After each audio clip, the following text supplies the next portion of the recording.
신경하심으로 6월 13일 토요일 새벽 예배를 하나님께 올려드리겠습니다. 전능하사 천지를 만드신 하나님 아버지를 내가 믿사오며 그 외아들 우리 주 예수 그리스도를 믿사오니 이는 성령으로 잉태하사 동정녀 마리아에게 나시고 본디오 빌라도에게 고난을 받으사 십자가에 못 박혀 죽으시고 장사한 지 사흘 만에 죽은 자 가운데서 다시 살아나시며 하늘에 오르사 전능하신 하나님 우편에 앉아 계시다가 저리로서 산자와 죽은 자를 심판하러 오시리라.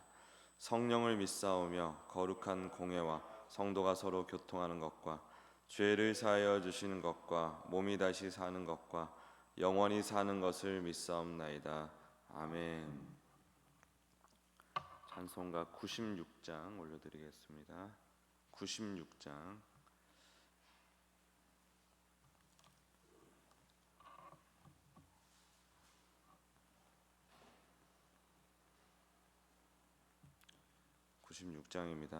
예수님은 누구신가? 우는 자의 위로와 없는 자의 풍성이며 천한 자의 높음과 잡힌 자의 노임 되고 우리 기쁨 되시네.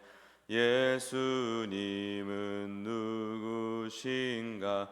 약한 자의 강함과 눈먼 자의 빛이시며 병든 자의 고침과 죽은 자의 부활되고 우리 생명 되시네. 예수님은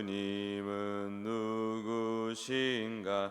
추한 자의 정함과 죽을 자의 생명이며 죄인들의 중보와 멸망자의 구원되고 우리 평화 되시네. 예수님은 누구신가? 온 교회의 머리와 온 세상의 구주시며 모든 왕의 왕이요 심판하실 주님 되고 우리 영광 되시네. 아멘.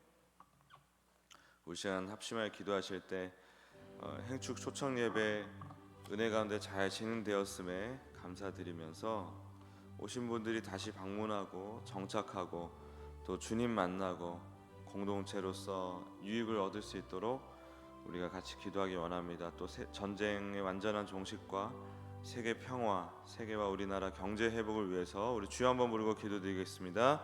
주여, 주님 감사합니다.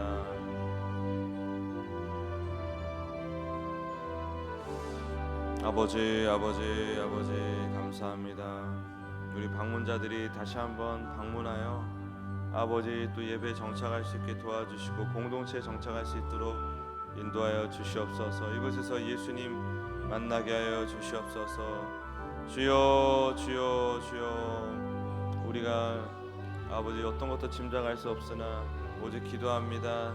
주님 불쌍히 여기셔서 아버지 이 우리 행축에 함께했던 영혼들이 완전히 마음을 열고 우리 반석교를 통해서 예수님 만날 수 있도록 축복하여 주시옵소서. 주님 또한 전쟁이 완전히 종식되기 원합니다. 우크라이나 전쟁도 종식되기 원합니다. 아버지 하나님 또 생일 평화의 질서가 도래되기 원하고 아버지 하나님 또 우리 세계와 우리나라 경제가 회복되기 원합니다. 우리나라도 내수가 다 죽었습니다. 아버지 하나님 현장이 다 죽었습니다. 주님 은혜 주셔서 경기가 원활하게 풀릴 수 있도록 인도하여 주시옵소서. 역사하여 주시옵소서. 하나님 오늘도 말씀 가운데 역사하여 주시고 위로하여 주시고 소망을 품게 하여 주시옵소서. 감사드리며 예수님의 이름으로 기도드립니다. 아멘. 오늘 하루 하나님 말씀은 창세기 43장 1절에서 15절까지 말씀입니다. 창세기 43장 1절에서 15절까지의 말씀 같이 읽겠습니다. 시작. 그 땅에 기근이 심하고 그들이 애굽에서 가져온 곡식을 다 먹음에 그 아버지가 그들에게 이르되 다시 가서 우리를 위하여 양식을 조금 사오라. 유다가 아버지에게 말하여 이르되 그 사람이 우리에게 엄히 경고하여 이르되 너희 아우가 너희와 함께 오지 아니하면 너희가 내 얼굴을 보지 못하리라 하였으니 아버지께서 우리 아우를 우리와 함께 보내시면 우리가 내려가서 아버지를 위하여 양식을 사려니와 아버지께서 만일 그를 보내지 아니하시면 우리는 내려가지 아니하리니 그 사람이 우리에게 말하기를 너희 아우가 너희와 함께 오지 아니하면 너희가 내 얼굴을 보지 못하리라 하였음이니이다. 이스라엘이 이르되 너희가 어찌하여 너희에게 또 다른 아우가 있다고 그 사람에게 말하여 나를 괴롭게 하였느냐. 그들이 이르되 그 사람이 우리와 우리의 친족에 대하여 자세히 질문하여 이르기를 너희 아버지가 아직 살아 계시느냐 너희에게 아우가 있느냐 하기로 그 묻는 말에 따라 그에게 대답한 것이니 그가 너희의 아우를 데리고 내려오라 할 줄을 우리가 어찌 알았으리까. 유다가 그의 아버지 이스라엘에게 이르되 저 아이를 나와 함께 보내시면 우리가 곧 가리니 그러면 우리와 아버지와 우리 어린 아이들이 다 살고 죽지 아니하리이다. 내가 그를 위하여 담보가 되오리니 아버지께서 내 손에서 그를 찾으소서. 내가 만일 그를 아버지께 데려다가 아버지 앞에 두지 아니하면 내가 영원한 죄를 지리이다. 우리가 지체하지 아니하였더라면 벌써 2번 갔다 왔으리이다. 그들의 아버지 이스라엘이 그들에게 이르되 그러할진대 이렇게 하라. 너희는 이 땅의 아름다운 소산을 그릇에 담아가지고 내려가서 그 사람에게 예물로 드릴지니 곧 유향 조금과 꿀 조금과 향품과 모략과 유향나무 열매와 감 복숭아이니라. 너희 손에 갑절의 돈을 가지고 너희 좌우로 아기의 도로 넣어져 있던 그 돈을 다시 가지고 가라. 혹 잘못이 있었을까 두렵도다. 내 아우도 데리고 떠나 다시 그 사람에게로 가라. 전능하신 하나님께서 그 사람 앞에서 너에게 은혜를 베푸사 그 사람으로 너희 다른 형제와 베냐민을 돌려보내게 하시기를 원하노라. 내가 자식을 잃게 되면 이르리로다. 그 형제들이 예물을 마련하고 갑절의 돈을 자기들의 손에 가지고 베냐민을 데리고 애굽에 내려가서 요셉 앞에 서니라. 아멘. 오늘 이 말씀을 가지고 베냐민을 내놓으라, 베냐민을 내놓으라라는 제목으로 말씀 증거하겠습니다. 심각한 기근으로 이제 요셉에게 가서 양식을 얻어왔죠. 우여곡절 끝에 얻어왔는데 그 양식이 다 떨어졌습니다. 좀 충분히 챙겨줬을 것 같거든요. 그래서 야곱의 고집 때문에 민기적 하다가 이제 양식이 또 떨어져 버려서 다시 양식을 구하러 가야 되는 상황이 됐습니다. 야곱이 끝까지 고집을 부립니다. 심지어 계속 또 그 다른 아들들 탓을 하죠. 왜 베냐민이 있다는 얘기를 해가지고 긁어부스럼을 만들었느냐. 약간 이쯤 되면은 야곱의 정신이 좀 이상해 보여요. 정상적이지가 않습니다. 굉장히 집착적이고 집요하고 우울증에 지금 깊이 빠져 있는 건 아닌가 의심이 되는 그런 상태죠. 이러다가 다 굶어 죽게 생기니까 유다가 야곱 앞에 나서서 베냐민을 데리고 가야만 온 가족이 살 수 있다라는 사실을 피력하면서 굉장히 중대한 얘기를 하죠. 내가 그를 위하여 담보가 되오리니 아버지께서 내 손에서 그를 찾으소서. 내가 만일 그를 아버지께 데려다가 아버지 앞에 두지 아니하면 내가 영원히 죄를 지으리다. 유다는 지금 자신이 베냐민을 위한 담보, 이 담보가 뭐 말로만 하는 담보가 아니고 목숨을 건 보증인이 되겠다고 자처하는 것이죠. 만약 베냐민을 무사히 데려오지 못한다면 그에 대한 모든 책임과 저주를 나 혼자 평생 짊어지겠다는 결단인 것입니다. 온 가족의 생명을 구하기 위해. 지금 이러다가는 다 죽게 생겼거든요. 야곱이 원래 이렇게 결단해 줘야 되는데 야곱이 그 역할을 못하니까 유다가 대신 나선 것입니다. 그래서 온 가족의 생명을 구하기 위해 자신의 생명, 자신의 존재를 내던진 것입니다.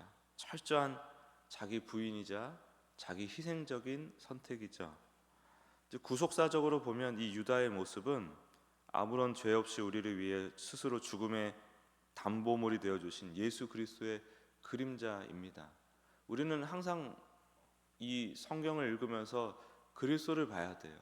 이 행간이 무엇을 의미하고 있는지를 계속 발견해야 됩니다. 그래서 제가 여기 온 이후로 아직도 창세기가 안 끝났는데 계속해서 예수님 얘기를 하고 있지 않습니까? 창세기를 통해서 억지로 막 갖다 붙이는 게 아니라 제가 공부하고 연구한 것들을 통해서 예수님에 대한 증거를 계속 하고 있죠. 이제는 여러분들이 이제 인이 박혀가지고 스스로 성경을 읽으면서 예수님을 발견하는 기쁨이 있기를 바랍니다.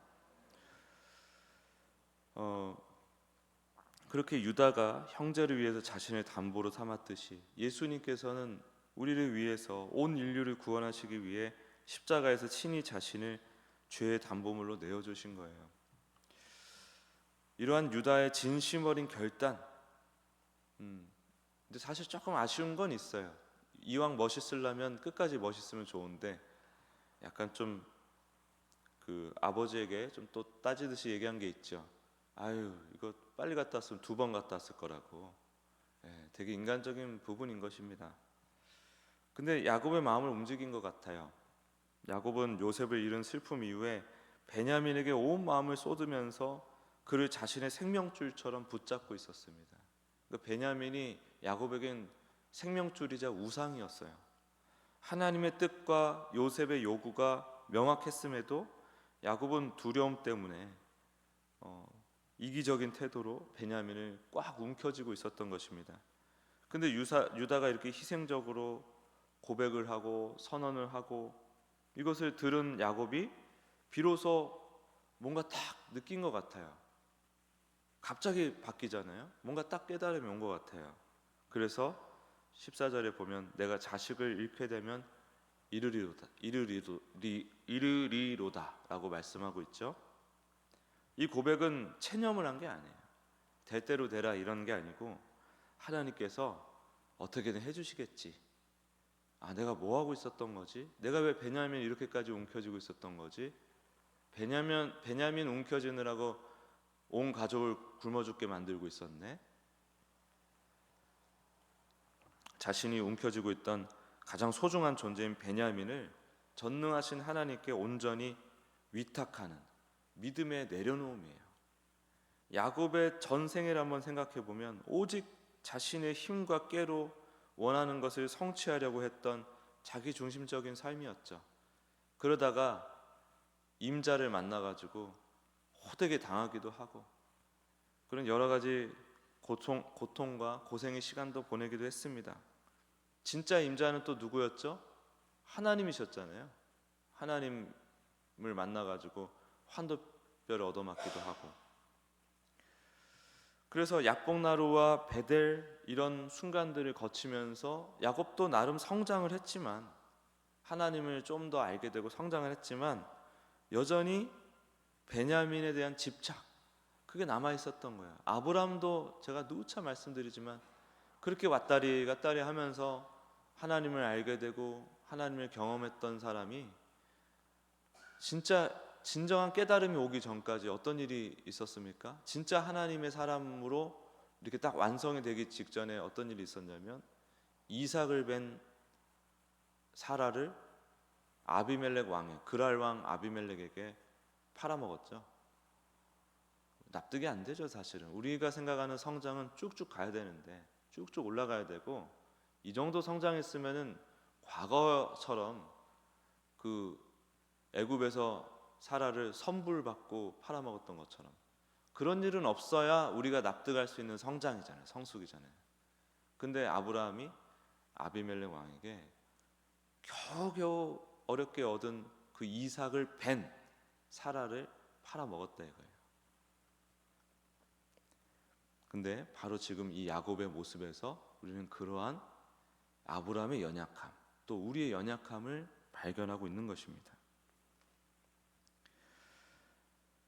근데 이 유다의 희생적인 선언 앞에서 야곱이 그 마지막 보루나 다름없던 베냐민에 대한 집착까지 하나님 앞에 내려놓고 있는 거예요. 지금 이 장면은 굉장히 감동적인 장면입니다.